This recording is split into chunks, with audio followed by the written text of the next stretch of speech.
Le Petit Prince, chapitre 16. La 7e planète fut donc la Terre. La Terre n'est pas une planète quelconque. On y compte 111 rois, ah, n'oublions pas, bien sûr, les rois nègres. 7000 géographes, 900 000 businessmen, 7 millions et demi d'ivrognes, 311 millions de vaniteux, c'est-à-dire environ 2 milliards de grandes personnes. Pour vous donner une idée des dimensions de la Terre, je vous dirais qu'avant l'invention de l'électricité, on y devait entretenir, sur l'ensemble des 6 continents, une véritable armée de 462 511 allumeurs de réverbères. Vu d'un peu loin, ça faisait un effet splendide.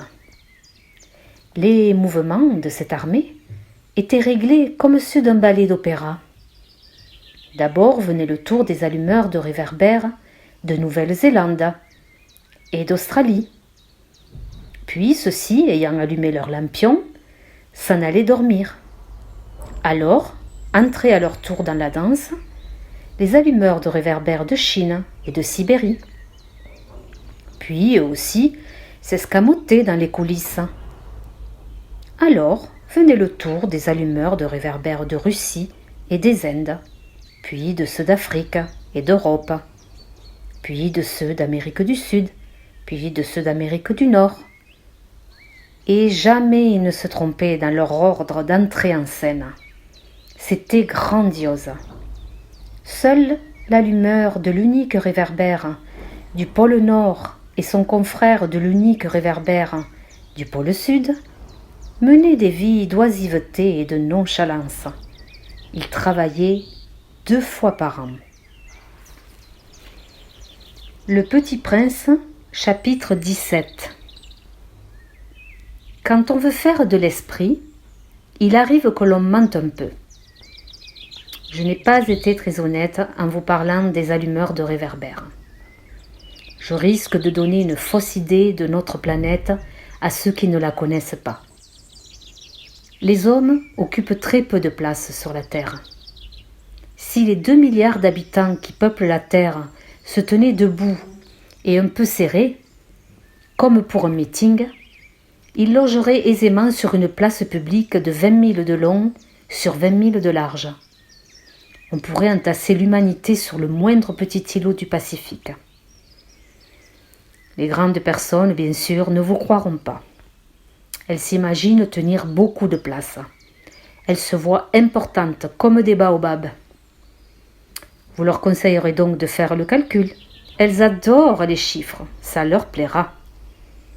Mais ne perdez pas votre temps à ce pensum. C'est inutile. Vous avez confiance en moi. Le Petit Prince, une fois sur Terre, fut donc bien surpris de ne voir personne. Il avait déjà peur de s'être trompé de planète, quand un anneau couleur de lune remua dans le sable. « Bonne nuit !» fit le Petit Prince à tout hasard. « Bonne nuit !» fit le serpent. « Sur quelle planète suis-je tombé ?» demanda le Petit Prince. « Sur la Terre, en Afrique, » répondit le serpent. « Ah, il n'y a donc personne sur la Terre ?» « Ici, c'est le désert. Il n'y a personne dans les déserts. La Terre est grande, » dit le serpent. Le Petit Prince s'assit sur une pierre et leva les yeux vers le ciel. « Je me demande, » dit-il, « si les étoiles sont éclairées afin que chacun puisse un jour retrouver la sienne. Regarde ma planète, elle est juste au-dessus de nous. Mais comme elle est loin. »« Elle est belle, » dit le serpent. « Que viens-tu faire ici ?»« J'ai des difficultés avec une fleur, » dit le Petit Prince. « Ah, fit le serpent, et ils se turent. Où sont les hommes ? Reprit enfin le petit prince. On est un peu seul dans le désert. On est seul aussi chez les hommes, dit le serpent. Le petit prince le regarda longtemps. Tu es une drôle de bête, lui dit-il enfin, mince comme un doigt. Mais je suis plus puissant que le doigt d'un roi, dit le serpent. Le petit prince eut un sourire. Tu n'es pas bien puissant, tu n'as même pas de pattes, tu ne peux même pas voyager. Je puis t'emporter plus loin qu'un navire, dit le serpent. Il s'enroula autour de la cheville du petit prince comme un bracelet d'or. Celui que je touche, je le rends à la terre dont il est sorti, dit-il encore.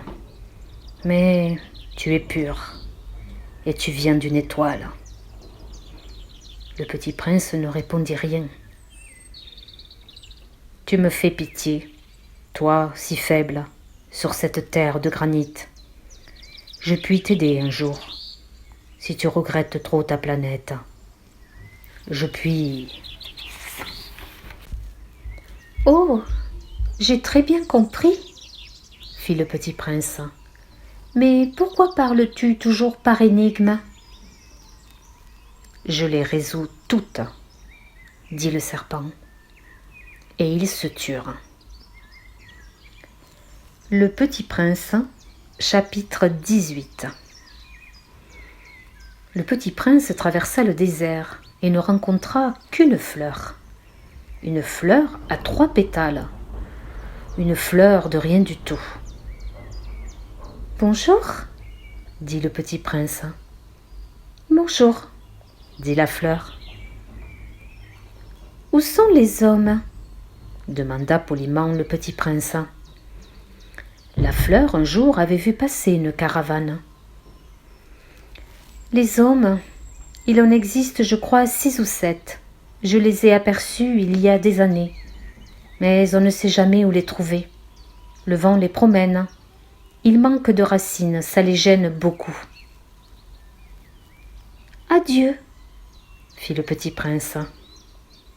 Adieu, dit la fleur.